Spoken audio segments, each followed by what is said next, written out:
What I'm working on now is this. I don't know if you recall, but I had a really annoying fuel line that was dangling underneath this. I managed to clean everything up on that. I'm going to start getting ready to put the floor pan in. I've got to clean up all my edges. I've got some rust repair to do there and there.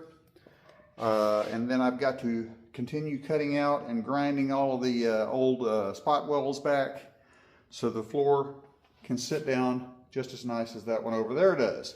This is going to be a work in progress, but that is what I am doing next on this. I've got a hole to fix right over here, right there. And I've got to grind down all of these places here. So that is what is going on the Mustang. My Art Captain plasma cutter, donated to me by Daily Brew Garage, really made quick work of the perimeter of this so I could get it all nice and cut out. You can see I've got my patches done over there.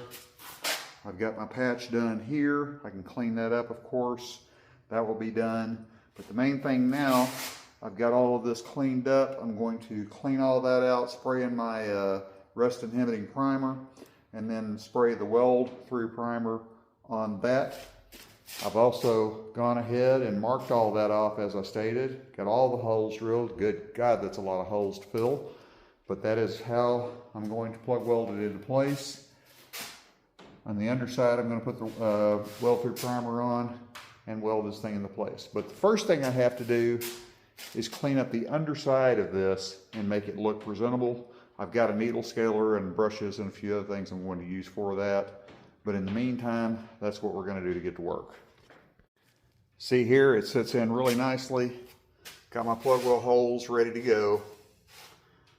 I'm going to cleco the perimeter really well using the clecos that I used on my Cobra. I should have done it on that side. Instead I used tap screws over there. I think the clecos will work much better and they're much easier to use. But the first thing I've got to do is drill a hole there and weld in the seatbelt plate. That's next.